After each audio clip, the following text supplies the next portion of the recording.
Ողջույն 24 TV-ին շարունակում է աշխատանքը, տաղավարում այսօր իմ հյուրն է իրանցի քաղաքական վերլուծաբան Փույա Հուսեյնին։ Բարև ձեզ, պարոն Հուսեյնին։ Շնորհակալ եմ մեզ ընկալվելու համար։ Նույնպես է շնորհակալ։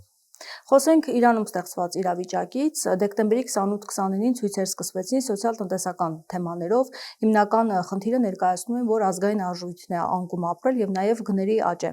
տեղի ունեցել, բայց այն արդեն քաղաքական երանգ ստացավ այն աստիճան, որ արդեն Թրամփն է այդ մասին հայտարարություններ անում եւ երեք տեղեկություն եղավ, որ Թեհրանում գրակոչներ են հնչում, Թեհրանում այրել են ցուցարարները Իսլամական հեղափոխության պահապանների կորպուսի շենքը, նաեւ Սպահանում է հրկիզվել հեռուստատեսության եւ ռադիոկայանի շենքը եւ տարբեր տեսանյութեր մենք տեսանք, ինչ զարգացումներ կարող են լինել եւ իսկապես այդքան լարված է իրավիճակը, ինչպես որ ներկայացվում է։ Իհարկե լրատվամիջոցները, միջազգային լրատվամիջոցները մի քիչ ուժացնում են, ռոպագանդայի մեծ է աշխատում, բայց ամեն դեպքում սուսարարները դժգոհությունը փաստ է, որ ժողովուրդը այդ իրավիճակին տնտեսական զաներ վիճակից դժգոհ են եւ երեկվա դեղեցության մեծ քանակի սուսարարներ փողոցում եղել, բայց այսինքն ավելացել են երեք սուսարարները։ Ավելացել են, որովհետեւ դժգոհությունները օր-օրի աճում է եւ նախ սկսենք փաջարներից Իրանի փողարժույթը ազգային փողարժույթը սկսեց դոլարի հանդեպ արժեքազերկվի մի քանի անգամ դրանից բխում է ամբողջ ապրանքների թանկացումը եւ սկզբից սկսեցին շուկայականները Թեհրանի մեծ շուկայի առևտուրականները դժգոհությունի ալիք բարձրացրեցին դրանից արդեն հասարակ ժողովուրդը սկսեցին բողոքել եւ դժգոհել եւ քիչ-քիչ դուրս եկան փողոցում եւ տենց իրավիճակը ստացան հետո քաղաքական բնույթ։ Իհարկե։ Ինչու՞։ Դրա համար էր, որ սկզբից խոսենք ինչ տեղի ունեցավ այդ տնտեսությունի հետ, այդ վերջինը, որովհետեւ պատժամիջոցները մի փաջար են բերում, որ պատժամիջոցներ են փաջարը, իհարկե պատժամիջոցները միշտ եղել են Իրանի վրա եւ մեծ հարված են դեպի Իրանի տնտեսությունը, բայց փաջարներից մեկը եղել է, որովհետեւ Իրանը, ովքեր որ Իրանի հետ աշխատել են, առևտուր են արել, դեղյակ են, որ Իրանը ունի երկու դոլարի կուրս, մեկը պետական է, մեկը շուկայական է, որը պետական կուրսը ավելի ցածր է շուկայական գենից եւ ովքեր որ արտահանում են անում ովքեր որ արտահանում են անում, պետք է այդ գումարը վերադարձնեն, այսինքն ապրանք եթե դանում են դուրս, վաճառում են երկրից դուրս, պետք է այդ դոլարը հետ բերեն երկրում եւ մեծենեն բանկի համակարգում։ Երբ որ կուրսի շուկայական գենի եւ պետական գենի դիստանսիա շատ մեծ եղավ, սկսեցին այդ ովքեր որ արտահանում են անում, նաեւ միջնորդները, որ Իրանի նավթ են վաճառում, Իրանի նավթամթերք են վաճառում, Իրանի մեծ քանակի ապրանքները վստահեցել են իրենց պետությունը եւ դանում են վաճառում են, որովհետեւ Իրանը պատժամիջոցների փաջարով միջնորդների միջոցով է վաճառում իր ապրանքները, իր նավթը եւ նավթամթերքը։ Երբ որ այդ դիստանսիայը շուկայական գինի եւ պետական գինի շատ մեծ եղավ, այդ ովքեր որ դարել էին այդ ապրանքները, նավթը կամ այլ ապրանքները, սկսեցին հետ չի բերել երկրում այդ դոլարը։ Եվ դոլարը հետ չեն բերում, դե դոլարը բնական է որ քիչանում է երկրում եւ գեները բարձրանում է հետ կայնեցին եւ դրանից դա է պատճառը որ միանգամից դոլարը բարձրացավ եւ որ առևտուրականները կայնեցին եւ քանի միլիոն դոլար, քանի միլիարդ դոլար անգամ երկրում չի մեծնել, այսինքն դերսում Այսինքն պատճառը հիմնականում սոցիալ-տնտեսական է իսկապես եւ ոչ թե հիմնապատճառը էդեր, բայց տարածվեց արդեն քաղաքական, որովհետեւ եթե դերժգույթությունը շատ տնտեսությունը այդքան վատանում է ու ապակայում հույս չեն տեսնում ժողովուրդը, արդեն դառնում է քաղաքական աստղար։ Իսկ արտաքին միջամտություն եղել է, որպեսզի դառնա քաղաքական։ Միանշանակ դե արտաքին միջամտությունը միշտ էլ Իրանի վրա եղել է։ Իրենց Իրանը նախ ճանաչեց Իրանի հոգևոր առաջնորդը, քանի օր առաջ խոսեց ժողովրդի հետ եւ ասեց, որ մենք իրավունքը ճանաչում ենք, որ ժողովուրդը դժգոհ են եւ փողոց դուրս կան, այսինքն խորովություն չի մեծերեց ժողովուրդը բեդությունի մեջ, ասեց, որ մենք ճանաչում ենք իրավացի են ժողովուրդը եւ իրենց դժգոհությունը, իրենց բողոքի ալիք է, իրավացի է եւ դեղին է, բայց ինքը դարանջատես խաղաղ սուսարարները եւ անկարգություններին, ովքեր որ խորովություն են խորոբականները եւ որ անկարգություն են մեծնում, շատ է նրանց թիվը։ Որոշ մարդիկ կան, որ ազդեցությունի տակ են այդ վիճակից, որոշ մարդիկ կան, որ նպատակային գործակալներ են եւ Մոսադից ասում են, որ գործակալներ կան։ Մտնում են խաղաղ սուսարարների մեջ, սպառնալիքներ են սարքում, սադրում են ժողովրդին դեպի ոչ խաղաղ միջոցներ ոստիկանությունի վրա, ոստիկանությունի շենքերի վրա եւ պետական շենքերի վրա ինչ որ հարձակում լինի, այսինքն խաղաղ ժողովրդի համար, խաղաղ սուսարարները Իրանի համար ընդունելի է այդ բողոքի ալիքը եւ բնական է, բայց որպեսի հիմա այդ դժգոհությունի ալիքը այլ տեղ են դանում այդ գործակալները եւ ովքեր որ ազդեցությունի տակ են, դա էլ փաստ է, որ Իրանի պետական Իրանի ուժայինները դիմադրում են դրանց։ Իսկ որքան կարող են դիմադրել, եթե իսկապես նպատակ կա խժդժություններ ստեղծել եւ այն ինչ տեղի ունենում Թեհրանում, իսկապես այդքան վտանգավոր իրավիճակ է։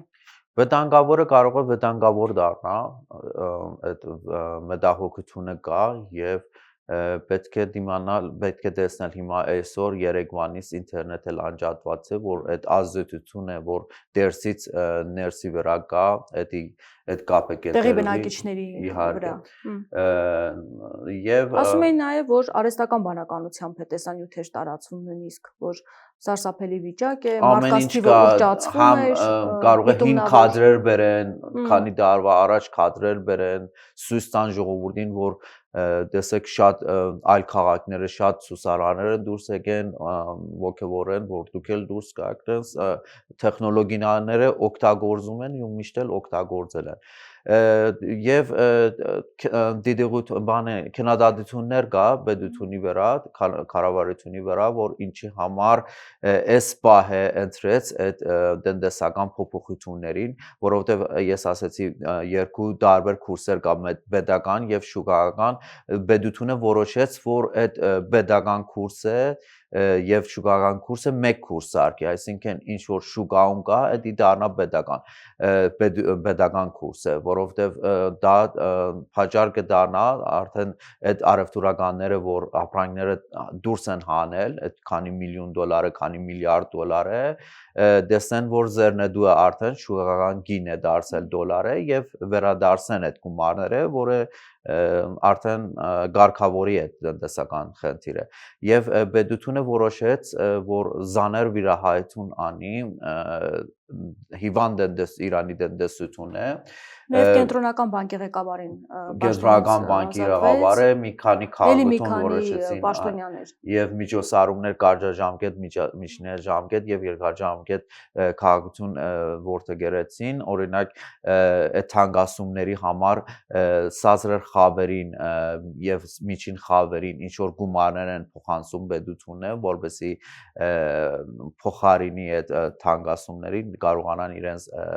խնդիրները լուծեն եւ միջոցառումները կազմակերպում, տեսնենք այդ դժգոհությունի ալիքը կմեղմվի թե ոչ։ կմեղվի, թե այլ ուղղություններ կգնա։ Դուք ասում եք զարգանալու միտումներ ունի։ Ինչ զարգացումներ կարող են լինել։ Դե զարգացումները բարձ են, ինչպես դեղի է ունեցել Սիրիայում տարիներ առաջ, ինչպես դեղի է ունեցել, որովհետև նման ծրագիրը ունեին Նեթանյահու ամիսներ առաջ, մինչև պատերազմը ասում էր, որ Իրանը պետք է լիբիացնել կամ Սիրիացնել եւ դեռ նման ծրագիրներ ունեն, որ ներսում բարակտումներ մեծեն, հիմա տնտեսական վիճակը փաճար է, բայց ինչ որ բարակտումներ մեծեն եւ հեշտ լինի իրենց գործը եւ իրենց նպատակին հասնելը։ Այսինքն իշխանափոխություն իրականացնեն։ Հոգևոր առաջնորդի դեմ է հիմնական նպատակ ունեն, գործողությունները։ երբ որ նպատակ Թիրախում, ժամանակ դրա համար է, որ քննադատությունները Իրանի կառավարությունի վրա շատ տնտեսագետները շատ են անում, որ ինչի համար այդ ժամանակահատվածում սկսեցիք այդ ցաներ տնտեսական վիրահայությունը պետությունը ասում է այլ ընտրանք չունենք, այլ ժամանակ չունենք, այլ ժամանակ այլ հնարավոր չէր, պետք է արագ այդ օպերացիա այդ միջոցառումը անենք տնտեսությունի մեջ եւ քննադատությունները շատ են հիմա եւ ցուցարարները նաեւ շատերը բղավում են, որ պետք է հեռանա Իրանի հոգևոր առաջնորդ։ Որոշ հատվածը չէ, այդ է լրատվամիջոցների բանը, որովհետև Իրանը 90 միլիոնոց ժողովուրդ է եւ այնտես չի որ բոլորը նման բան են ուզում պետությունի կողք կայնած հատված էլ շատ մեծ են, այդել միլիոններ ժողովուրդ են, որը միշտ զայն են տվել կառավարությունը, միշտ կողք են եղել ամեն դեպքում ժողովրդի դժգոհությունը տնտեսությունի վրա շատ վտանգավոր է, պետք է հարցերը լուծվի, եթե ուզում է վտանգավոր իրավիճակ չի ստեղծվի ներսում։ Հիմա դուք անհանգստություն ունեք, որ արտաքին միջամտությամբ հնարավոր է իշխանափոխություն տեղ ունենա Իրանում։ Եթե երկարի է։ Իհարկե, դա ամեն ինչը արվում է դրա համար, որ ներսում բարակտում մեծանեն եւ մենք տեսանք 12 օր պատերազմ է օրվա մեջ պատմությունը իրենց ցույց տվեց որ երբ որ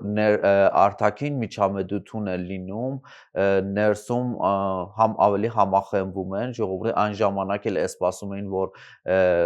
հարձակումից հետո ժողովուրդը դուրս գան որ եւ աջակցեն այդ հարձակումից բայց տեսան որ չէ հակառակը ստացվեց եւ ժողովուրդը ավելի համախմբեց երբ որ դերսի Իրանին պատմությունի մեջ էլ է եղել երբ որ արտաքին միջամտություն է լինում ժողովուրդը իրենց խնդիրները մի կողմ են դնում եւ ավելի համախմբվում են դրա համար հենց այդ ժողովրդի համախմբվածությունը թիրախավորեցին այդ պատճառը եղել եւ բարակտում մեծն են որ ավելի հեշտ կարողանան իրենց գործը անել Իդեպ իրանցի վերլուծաբաններից մեկն ասել էր, որ այդ 12 օրվա պատերազմի ժամանակ պլան է մշակված եղել, որպեսզի ղեկավարությանը իրականացնեն այն, ինչ արվեց Վենեսուելայի նախագահի հետ, եւ ասում է, որ հետախուզությունը թույլ չի տվել։ Բարձել է այդ ամենը եւ կանխել է։ Այո, մի լրատվամիջոցներում նման հայտարարություն եղավ, որ նման սցենարել Իրանի վրա ուզում էին անեն, բայց չի ստացվել եւ Իրանի ազգային անվտանգությունը չզուգացել է այդ խմբերը։ Դոնալդ Թրամփի հայտարարության մասին եւս խոսենք, նա ասել է, որ Ամերիկայի Միացյալ Նահանգները շատ ուժեղ հարված կհասցնի Իրանին եւ կստիպի նրանց ամբողջությամբ պատասխան տալ, եթե Իրանը սպանի որևէ ցուցարարի։ Այս միջամտությունը հետաքրքրվածություն է նրանց կողմից ինչ բացատրություն ունի։ Տեսեք, Ամերիկայի երբեք Իրանի ժողովրդի շահերը չի պաշտպանելու եւ իրենց շահերի մասին են խոսում եւ Իրանի մեծ ժողովրդի մեծ մասը գիտակցում է դա երբ որ մարդու իրավունքներից է խոսում որ ժողովրդի սուսարարների մեկ սուսարարների վրա գերակ չեն բազում այնտեղ գործակալներ կան կամ ազատություն տակ մարդիկ կան որ հարձակում են ոստիկանությունի վրա հարձակում են պետական շենքերի վրա այն ժամանակ է ինչ որ բանը կամ զինված խմբեր են որ մեծերել են հիմա տարբեր երկիրներից մեծանում են եւ սուսարարների մեջ, Որ որ երկրներից մասնավորապես։ կարող է դե Աֆղանստանից լինի, Փակիստանից լինի, կարող է Իրաքից լինի, քուրդներից, Իրաքից քուրդներ են կան, խորովականներ, դենց terrorist ահաբեկչական խմբեր կան, Բալուչեստանի կողմից եւ Աֆղանստան, Փակիստան, տարբեր երկրներում կարող են մտնեն եւ սուսարարների մեջ մտնեն եւ իրեն զինված լինեն, դաժե սուսարարներ սպանեն 20 պետությունի վրա, տարբեր սցենարներ միշտ էլ եղել է նման սցենարներ, որովհետեւ ավելի սերվի իրավիճակ է։ Դե Թրամփը գիտի այդ ամենի մասին։ Հիմա այսինքն այս Թրամփը ամեն ինչը երբ- դուք ինչպես եք մեկնաբանում։ Թրամփը երբ որ խոսում է Գործողություններ անելու մարդու համար ո՞ղ է իրավունքները նախապատրաստում։ մասին, թող ինքը պատասխան տա, ինչպես աջակցում է Իսրայել մի պետական ահաբեկչական կազմակերպություն, որը 60,000, 70,000 գին եւ երեխա է սպանել եւ Ամերիկայի դրա մասին չի խոսում, մարդու իրավունքները այն բահին մորանում է, բայց այստեղ մարդու իրավունքներից է խոսում։ Բնական է, որ իրենց շահի մասին են մտածում եւ ոչ թե ժողովրդի կյանքի մասին, պետք լինի ամբողջ մի քանի 100,000, մի քանի հազար իրանցի ժողովուրդ էլ իրեն կեսպանեն, եթե պետք լինի իրենց բանը չի, իրենց վեճը չի եւ Այսինքն դուք տեսնում եք, որ նրանք ցանկություն ունեն, որ ավելի լարվի իրավիճակը եւ միջամտեն այս ամեն ինչին։ նպատակ ունեն, որ բարակտում մտցնեն, այդ բարակտումից օգտվեն եւ նորից հարձակում լինի Իրանի վրա եւ նպատակներին թիրախավորեն։ Հիմնական նպատակը իշխանապողություն իրականացնելն է։ Ոչ միայն իշխանապողություն, որովհետեւ մենք տեսանք, որ Միջուկային Սիրիայի դեպքում, երբ որ իշխանապողություն էլ եղավ, Իսրայելը շարունակեց հարվածել բոլոր ռազմական թիրախները Սիրիայում եւ ամբողջական չեզոքացնի Սիրիայի բանակը թիրախավորում է, եթե իշխանապողություն էլ լինի, իրեն փորձում են երկիրը քանի տարի, 20 տարի, 30 տարի, 50 տարի այդպեսի թույլատնեն, որ այդ երկիրը չկարողանա ոտքի կայնի ռազմական ձևով կամ գիտնական ձևով, ոչ մի ձևով չկարողանա այդ երկիրը։ Ասում եմ, որ պետք է միջուկային ծրագրից հրաժարվի։ Թրամփը կրկին միջուկային ծրագրից հրաժարվի, բանի հերթիրների ծրագիրներից, այսինքն զինաթափեն երկիրը, անգամ բան լինի, թույլ երկիր են իրեն ուզում, իրենց նպատակը դա բոլոր Միջին Ասիայի երկիրները թույլ լինեն եւ Իսրայելը դառնա ամենաուժեղը այդ տարածաշրջանում, որը կարողանան իրենց նպատակներին հասնել։ Գլխավոր իրենց նպատակը Չինաստանն է, այդ երկիրները, որ Չինաստանի հետ մոտիկ են, պետք է շատ թույլանան,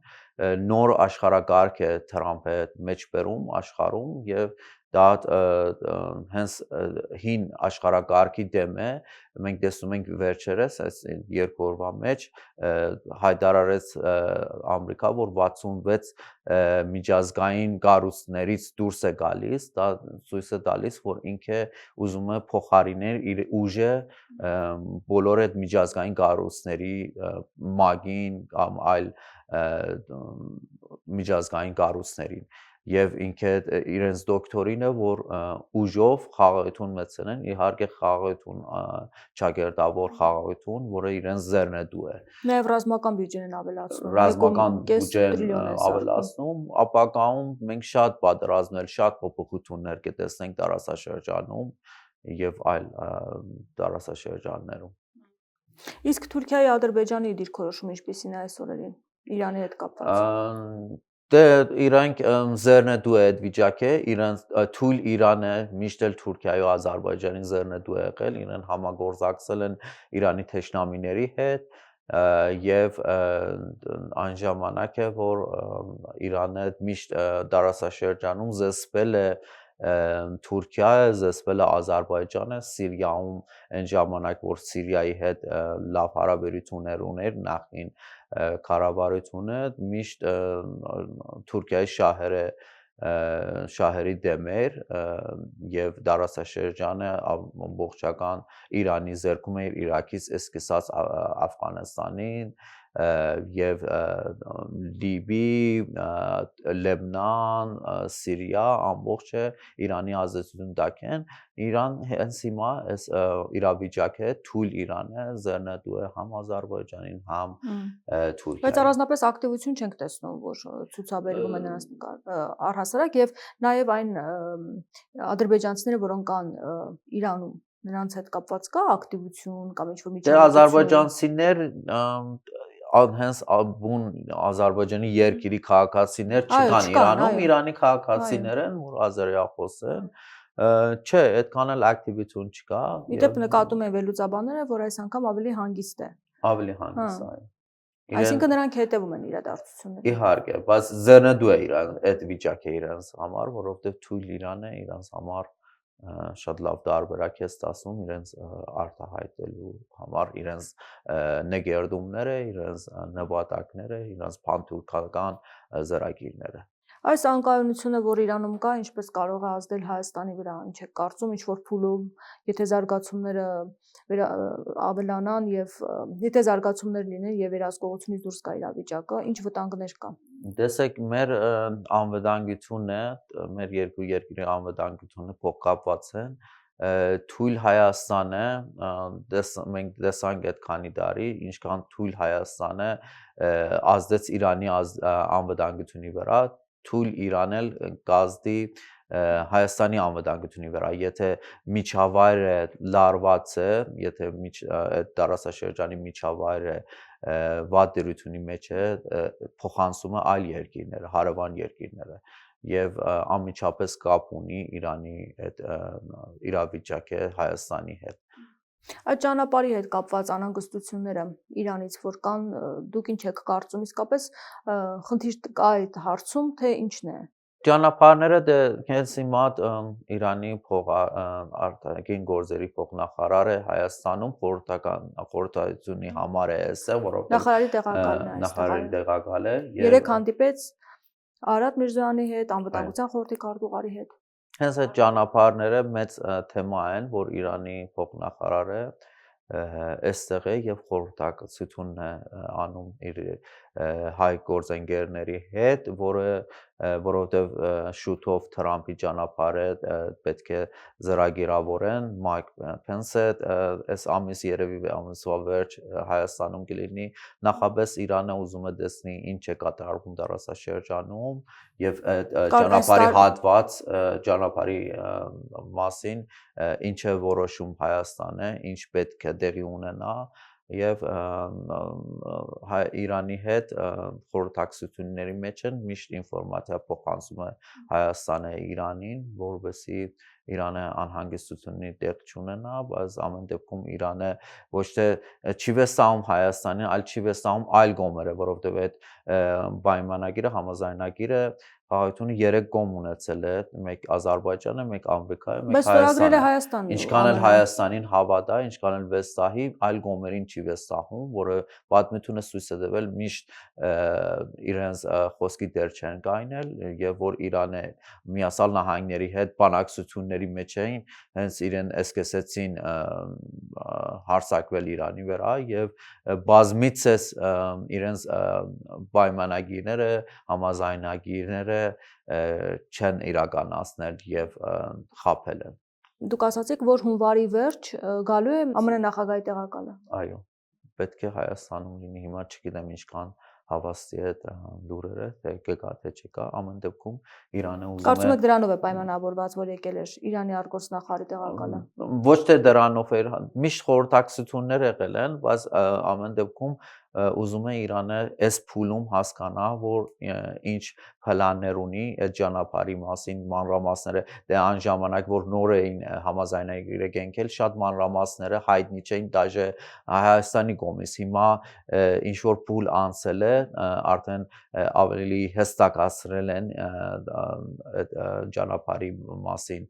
տեղեկություններ է եւ Իրանը ուզում է թարմ ինֆորմացիա ունենա, որ ինչ է պլանավորվում Հայաստանի է այս ճանապարհի Ինչ հատվածում։ մտավախություն կա, որ ինչ կարող է լինել։ Դե Խոսվել էր, որ ՆԱՏՕ-ի զորքեր Միացյալ կարող են լինել։ Նահանգների ներկայությունը հենց մտավախություն է Իրանի համար, որովհետև ինչպես Վելայաթիեի հանդիպումը եղել էր վերջերս Իրանում Հայաստանի դեսպանի հետ եւ Իրանի բարոն Վելայաթիը Իրանի հոգեվոր առաջնորդի խորհրդականը միջազգային կապերի խորհրդականը ասել էր, որ մեր հենց Միացյալ Նահանգները սկզբից խաղաղ եւ տնտեսական ծրագիրներով էլ մետնում բոլոր դարաշրջաններում, հետո վրացում է անվտանգային եւ ռազմական ներկայացություն, դա է Իրանը համար մտավախություն, սկզբից տնտեսական ներդրումային շուտ խաղաղ ծրագիրներ, հետո որ տեղավորվեց այդ դարաշրջանում, հետո սկսում է ռազմական ներկայացություն ունենալ։ Եվ կարող է դա օգտագործվել Իրանի դեմ, այսինքն գործողությունների համար հարթակ լինել։ Միանշան։ Բայց ամեն դեպքում Հայաստանի իշխանությունները վստահեցնում են, որ նման բան չի լինի։ Ինչու այս վստահեցումները ամեն դեպքում անհանգստությունները չեն մեղմացնում։ Ես ասացի Իրանը ոչ թե չի վստահում Հայաստանին, այլ չի վստահում այլ Այո, բայց Հայաստանի Ադրբեջանը չէ, որ մենք եւ ԱՄՆ-ն պետք է որոշենք, այսինքն երկուստեք պետք է որոշվի։ Իհարկե, Իրանը թարգում է ոչ մի երկիր Իրանի չափ չի ասում Հայաստանի ինքնաիշխանությունը, տարածքային ամբողջականությունը, միշտ մենք լսել ենք Իրանի պաշտոնյաների, բարձրաստիճան պաշտոնյաների կողմից այդ հարգել Հայաստանի ինքնաիշխանությունը, բայց մենք միջավայրում ենք ապրում, որը մեկը մյուսի հետ կապված է, մեր անվտանգությունը մեկը մյուսի հետ կապված է, եթե Հայաստանը մի քայլ անի, Ադրբեջանը մի քայլ անի կամ Իրանը մի քայլ անի, ազդում է այլ երկիրների, հարևան երկիրների անվտանգությունի վրա դեռ այնտեղ է, որ Իրանը խոսքի իրավունք ունի, կարա խորհրդակցի, կարա զգուշացնի հարևան երկրին, որ այդ քայլերը կարող է ազդի իմ անվտանգությունի վրա։ Արարատ Միրզյանը Իրանի արտաքին գործերի նախարարի տեղակալի հետ զրույցում նշել է, որ ենթակառուցվածքների ապաշրջափակումը տեղի ունենալու հիմնարար սկզբունքների շրջանակներում եւ անդրադարձ է կատարվել այս ուղղությամբ մշակվող ծրագրերին եւ դրանց միջոցով ընձեռնվող հնարավորություններին, այսինքն փարատել է մտահոգությունները այս առումով։ Ինչ տարբերակ եք դուք պատկերացնում, որ այս տարբերակը վտանգավոր չլինի, որ Հայաստանը ամբողջապես վերահսկի այդ ճանապարհը։ Հայաստանը ասում է, որ մենք ենք վերահսկում, ինչպես ասեցի, խնդիրը Հայաստանին չի հիմա Իրանի հետ, ավելի շատ խնդիրը մյուս կողմերն են, Ադրբեջանը մենք տեսել ենք, որ այլ վիճակ է ստեղծում, ինքը լրիվ խաղերից դուրս է այլ խաղ է սկսում, օրինակ հենց երբ որ 20 թվականի երագում համաձայնագիր կնքեց Հայաստանի եւ Ռուսաստանի հետ, ինքը բոլոր այդ կետերը խախտեց, նույն ձևով երբ որ իրավիճակը փոխվի կարող է ինքը բոլոր կետերը նորից խախտվի, եթե մի անգամ մի երկիրը անում է, մենք փորձ ունենք, կարող է երկրորդ անգամ, երրորդ անգամ էլ խախտվի բոլոր այդ համաձայնությունները, որ ձեռք է բերվել։ Միացյալ Նահանգները ցույց է տվել, երբ որ ինքը 66